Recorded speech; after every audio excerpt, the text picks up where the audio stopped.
Hello guys, स्वागत है आपका आज की क्लास में। आज की क्लास का टॉपिक होगा आपका अलजेब्रा ऑफ कॉम्प्लेक्स नंबर।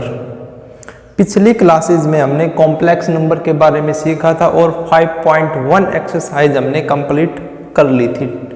आज हम अलजेब्रा ऑफ कॉम्प्लेक्स नंबर के बारे में जानेंगे कि अलजेब्रा ऑफ कॉम्प्लेक्स नंबर क्या होता है। कॉम्प्लेक्स नंबर का तो आप सभी को पता है, एक ऐसा नंबर जिसको हम a प्लस आयोटा b की फॉर्म में लिख सकते हैं, रिप्रेजेंट कर सकते हैं, रिटर्न कर सकते हैं, उसे आप कॉम्प्लेक्स नंबर बोलते हैं। कॉम्प्लेक्स नंबर को z सिंबल से रिप्रेजेंट किया जाता है। कॉम्प्लेक्स नंबर के आपके दो पार्ट होते हैं, एक रियल पार्ट होता है, एक इमेजिनरी पार्ट होता है। रियल पार्ट आपका जैसे z is equal to a plus iota b होता है ना फॉर्म, तो आपका जो a है ये आपका रियल पार्ट होता है और ये b वाला इमेजिनरी पार्ट होता है। तो हमें कॉम्प्लेक्स नंबर का तो पता है। आज हम देखेंगे अलजेब्रा ऑफ कॉम्प्लेक्स नंबर किसे कहते हैं, क्या होता है अलजेब्रा। अलजेब्रा के बारे में भी आप पढ़ते आ रहे हैं। अलजेब्रा होता है आपका addition, subtraction, multiplication, division etcetera. ठीक है, इस प्रकार से हम कॉम्प्लेक्स नंबर का आज हम देखेंगे कि कैसे हम कॉम्प्लेक्स नंबर को ऐड कर सकते हैं, कैसे सब्ट्रैक्ट करेंगे, कैसे उनकी मल्टीप्लाई करेंगे, कैसे उनको डिवाइड करेंगे। ठीक है, तो सबसे पहला topic addition of complex number. Addition of complex number. अब देखो, कॉम्प्लेक्स नंबर को ऐड करना है, तो ऐड करने के लिए हमारे पास मिनिमम दो कॉम्प्लेक्स नंबर चाहिए। तो लेट कर लेते हैं z1 is equal to a1 plus iota b1, z2 is equal to a2 plus iota b2। ये दो कोई कॉम्प्लेक्स नंबर है। ठीक है, ये दो आपके कोई कॉम्प्लेक्स नंबर है। अब एडिशन ऑफ कॉम्प्लेक्स नंबर मतलब इनको अब ऐड करते हैं z1 प्लस z2। ये आपके ऐड कब होंगे, कॉम्प्लेक्स नंबर ऐड कैसे होंगे। ठीक है, तो आपका जो रियल पार्ट है वो रियल पार्ट में ऐड होगा, इमेजिनरी पार्ट इमेजिनरी पार्ट में ऐड होगा। हम ऐसा नहीं कर सकते हैं कि real part plus imaginary part कर दें, imaginary part plus real part कर दें, ऐसा नहीं होगा। रियल पार्ट हमेशा रियल पार्ट में ऐड होगा और इमेजिनरी पार्ट हमेशा इमेजिनरी पार्ट में ही ऐड होगा। जैसे a1 plus a2 plus iota b1 plus b2। ठीक है, और यहाँ से क्या पता चल गया हमको, ये भी आपकी a प्लस आयोटा b वाली फॉर्म आ गई। यदि हम इसको a मान लें और इसको b मान लें तो ये भी अपनी a प्लस b आयोटा वाली फॉर्म आ गई। तो हमें क्या पता चला, यदि z1 कॉम्प्लेक्स नंबर है, z2 कॉम्प्लेक्स नंबर है, तो उनका एडिशन भी आपका एक कॉम्प्लेक्स नंबर होगा। ठीक है, नेक्स्ट अगर हम देखें सब्सट्रैक्शन ऑफ कॉम्प्लेक्स नंबर, यही दो नंबर हम ले लेते हैं z1 is equal to a1 plus iota b1 and z2 is equal to a2 plus iota b2 and we subtract z1 minus z2। तो सब्ट्रैक्ट भी आपके ऐसे होंगे, रियल पार्ट से ही रियल पार्ट सब्ट्रैक्ट होगा और इमेजिनरी पार्ट से ही आपका इमेजिनरी पार्ट सब्ट्रैक्ट होगा। ठीक है, तो यहाँ से रियल पार्ट ये है, इमेजिनरी पार्ट ये है। तो a1 minus a2 plus iota b1 minus b2। अगर मैं इसको a मान लूँ, ये b मान लूँ, तो फिर से आपकी a plus iota b form आ गई। तो यहाँ से हमें क्या पता चला, यदि आपके z1 और z2 कोई दो कॉम्प्लेक्स नंबर है तो उनका addition as well as subtraction भी आपका एक कॉम्प्लेक्स नंबर ही होता है। ठीक है, अब हम देखते हैं आपका मल्टीप्लिकेशन एंड डिवीजन।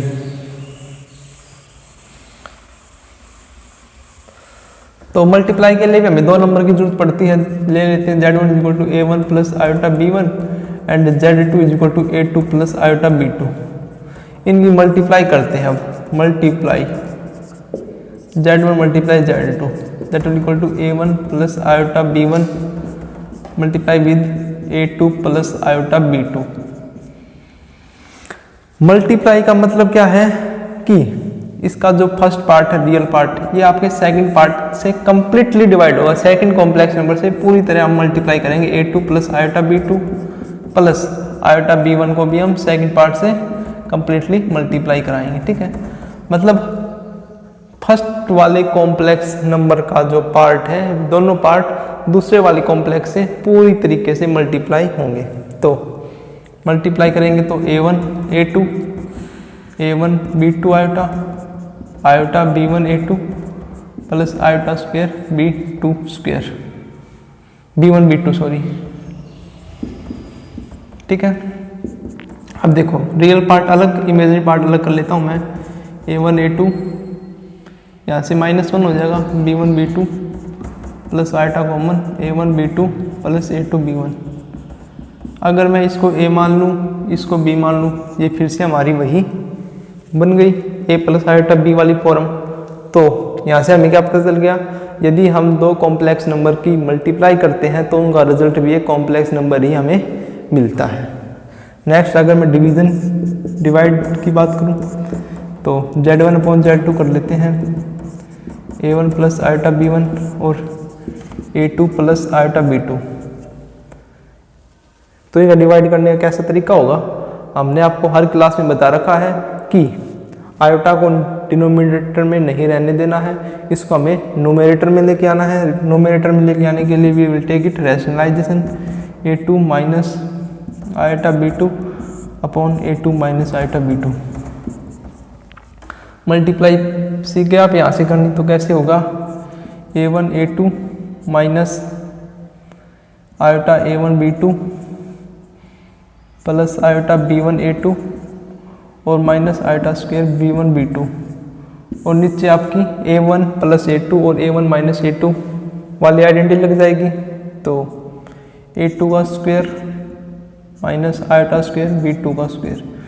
अब फिर से रियल पार्ट और इमेजिनरी पार्ट अलग करो, a1 a2 plus b1 b2 plus iota b1 a2 minus a1 b2 upon नीचे हो जाएगा a2 का स्क्वायर अपॉन प्लस हो जाएगा क्योंकि आयोटा स्क्वायर की वैल्यू -1 है। तो इसको सोल्व करके क्या आएगा हमारे पास, अगर इसको हम अलग अलग लिखें दें तो a2 का स्क्वायर प्लस b2 का स्क्वायर और a2 का स्क्वायर प्लस b2 का स्क्वायर। यदि इस पार्ट को मैं a मान लूँ और आयोटा, और इस पार्ट को मैं b मान लूँ, तो फिर से हमारी ये क्या आ गई, कॉम्प्लेक्स नंबर की फॉर्म आ गई। कॉम्प्लेक्स नंबर की फॉर्म आ गई तो हमें यहाँ से भी क्या पता चल गया कि दो कॉम्प्लेक्स नंबर का जब हम डिवाइड करेंगे तो रिजल्ट आपका कॉम्प्लेक्स नंबर ही आएगा। ठीक है, तो हमने क्या देखा है अलजेब्रा ऑफ कॉम्प्लेक्स नंबर में, जब भी हमने दो कॉम्प्लेक्स नंबर का ऐड कराया है, सब्ट्रैक्ट किया है, मल्टीप्लाई किया है, डिवाइड किया है, in each case we get a complex number. ठीक है, अब हम कुछ एग्जाम्पल्स कर लेते हैं, कुछ एग्जाम्पल्स एनसीईआरटी के एग्जाम्पल हैं भाई, इंपॉर्टेंट है ये।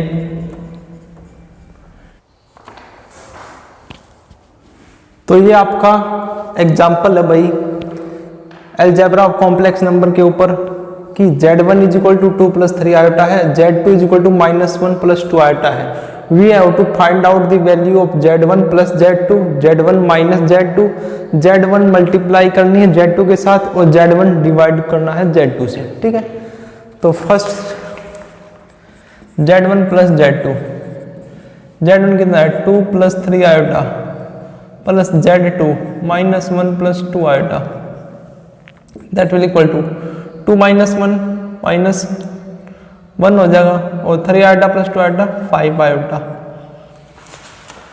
ठीक है, सेकंड z1 माइनस z2, तो z1 2 plus 3 iota minus -1 minus 2 iota है, तो 2 plus 3 iota minus minus plus 1 minus 2 iota, that will equal to 2 plus 1 3 iota into plus iota.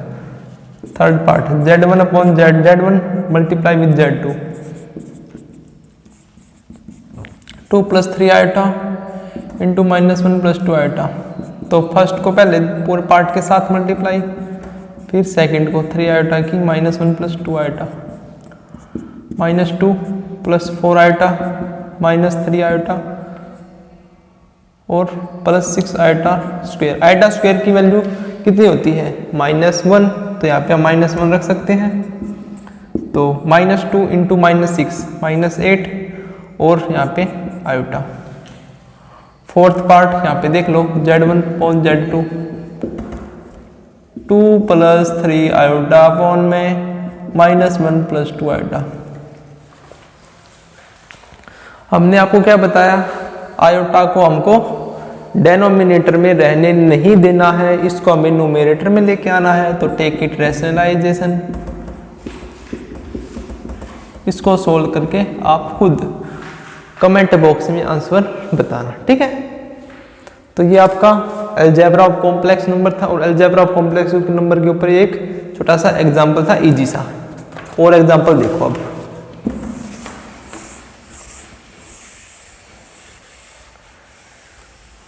Next example देखो,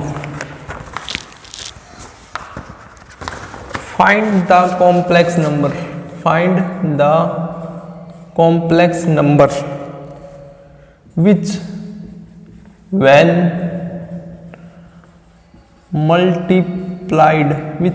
multiplied by 5 + 3 iota shall give 3 - 4 iota। This is your NCERT example और paper में ऐसे ऐसे question आपके पूछे जाते हैं, ठीक है। सॉल्यूशन देखो अब इसका। क्वेश्चन क्या कह रहा है? Find the complex number, complex number find करना है which when multiplied by 5 + 3 iota, जिसको हम 5 + 3 आयोटा के साथ मल्टीप्लाई करें तो आंसर आपका 3 - 4 आयोटा आना चाहिए। क्या कह रहा है कि हमारे पास रिजल्ट दे रखा है और ये दो टर्म दे रखी कॉम्प्लेक्स नंबर की। हमको एक ऐसा कॉम्प्लेक्स नंबर फाइंड आउट करना है जिसकी हम 5 + 3 आयोटा के साथ मल्टीप्लाई करें तो आंसर 3 - 4 आयोटा आए, ठीक है। तो देखो solution, let Z be any complex number है। हम एक नंबर मान लेते हैं जो कॉम्प्लेक्स नंबर है Z को, ठीक है। अब अकॉर्डिंग टू क्वेश्चन क्या कह रहा है आपका कि हमें एक ऐसा नंबर फाइंड आउट करना है जिसकी मल्टीप्लाई 5 + 3 आयोटा के साथ। अब मान लेते हैं Z वो आपका कॉम्प्लेक्स नंबर है, इसकी मल्टीप्लाई 5 + 3 आयोटा के साथ आपका रिजल्ट कितना मिले? 3 - 4 आयोटा। समझ रहे हो ना? अब देखो यहाँ पे मल्टीप्लाई उस साइड जाके डिवाइड 3 - 4 आयोटा अपॉन 5 + 3 आयोटा। और ये आप इसको आसानी से सोल्व कर सकते हैं क्योंकि हमने आपको ऐसा कई बार सोल्व करके दिखाए हैं ऐसे क्वेश्चन, ठीक है। कैसे सोल्व होगा देख लो। नीचे क्या है आपका? आयोटा। कितनी बार आपको बताया है आयोटा को डेनोमिनेटर में नहीं रहने देना है, इसको हमको न्यूमरेटर में लेके आना है। और न्यूमरेटर में लाने के लिए क्या मेथड होता है इसका? रैशनलाइजेशन कर देते हैं। 5 - 3 आयोटा अपॉन 5 - 3 आयोटा, इसको सोल्व कर दो। जो आपका कॉम्प्लेक्स नंबर आएगा ना, that is answer. Complex number ही आएगा ना। क्या बताया था आपको? जब भी हम किसी दो कॉम्प्लेक्स नंबर को ऐड करेंगे, सबट्रैक्ट करेंगे, डिवाइड करेंगे, मल्टीप्लाई करेंगे, हमें हमेशा ही कॉम्प्लेक्स नंबर मिलता है। तो ये क्वेश्चन था। नेक्स्ट क्वेश्चन देखो,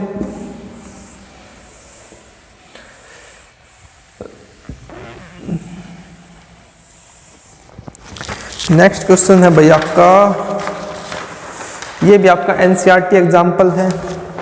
इफ 1 + आयोटा अपॉन 1 - आयोटा की power m is equal to 1, then find the least positive integral value, then find the least positive integral value of m, integral value of m।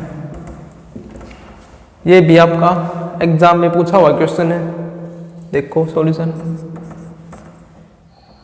1 + iota upon 1 - iota raise to the power m is equal to 1। तो सबसे पहले हम इस अंदर वाले को solve कर लेते हैं। तो 1 plus iota upon 1 minus iota. जब भी आपको डेनोमिनेटर में आयोटा दिख जाए तो हमारा पहला स्टेप उसको न्यूमरेटर में लेके आने का होगा। तो take it rationalize 1 plus iota upon 1 plus iota to the power m। तो यहाँ से क्या बन जाएगा आपका 1 प्लस आयोटा का स्क्वायर और नीचे क्या बन जाएगा a square minus b square मतलब 1 माइनस आयोटा स्क्वायर, इस सारे की पावर m रखी है। तो 1 प्लस आयोटा स्क्वायर कितना हो जाएगा 1 plus iota square plus 2 iota और नीचे 2 हो जाएगा इसकी power m that will equal to iota square is equal to minus 1 से 1 कैंसिल हो जाएगा 2 आयोटा अपॉन 2 की पावर m, 2 से 2 कैंसिल हो जाएगा iota raise to power m।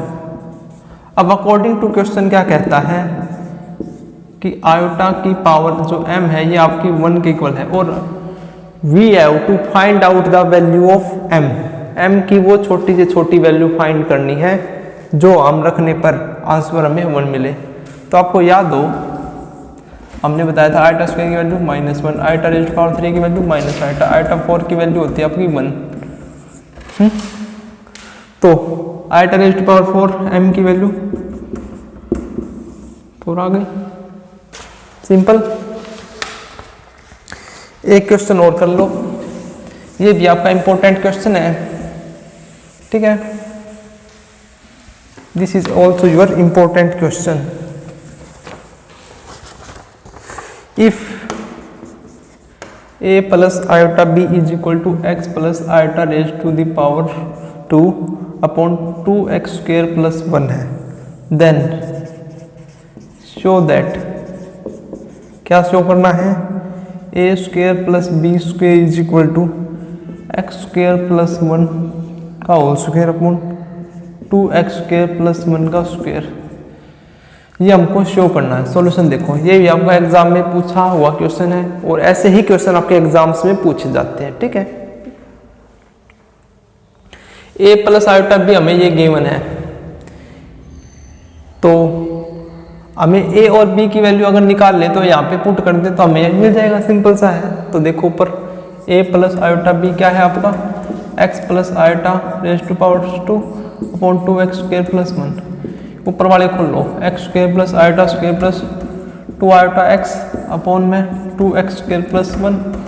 अब देखो यहाँ पे क्या हो जाएगा आपका x square plus 2 iota x minus 1 2x square plus 1। अब रियल पार्ट और इमेजिनरी पार्ट को अलग करके रख दो, x square minus 1 upon 2x square plus 1 plus में 2 आयोटा x अपॉन में 2x स्क्वायर प्लस में 1 that will equal to a plus iota b। जो हमारी लेक्चर 1 थी, लेक्चर 1 में हमने सीखा था रियल पार्ट और इमेजिनरी पार्ट को अलग अलग करना, ठीक है। इक्वालिटी आपके जो कंसेप्ट था ना, कंसेप्ट ऑफ इक्वालिटी वाला, इक्वालिटी ऑफ कॉम्प्लेक्स नंबर, अब वो यहाँ पे अप्लाई कर दो। तो यहाँ का रियल पार्ट a है, यहाँ का real part x square minus 1 upon 2x square plus 1 है और यहाँ से b की वैल्यू क्या आ जाएगी 2x अपॉन में 2x स्क्वायर प्लस 1। a की वैल्यू आ गई, b की वैल्यू आ गई, इन वैल्यू को यहाँ की लेफ्ट हैंड साइड में पुट कर देंगे, मतलब a का स्क्वायर करना है, b का स्क्वायर करना है, तो इसका स्क्वायर कर दो, इसका स्क्वायर कर दो, तो डेनोमिनेटर में तुम्हें 2x स्क्वायर प्लस 1 का होल स्क्वायर सीधा मिल जाए। ऊपर वाले का देखो, जब आपकी आइडेंटिटी होती है x स्क्वायर माइनस 1 और 2x स्क्वायर का जब स्क्वायर होता है तो ये x स्क्वायर प्लस 1 का होल स्क्वायर के इक्वल आती है, ठीक है।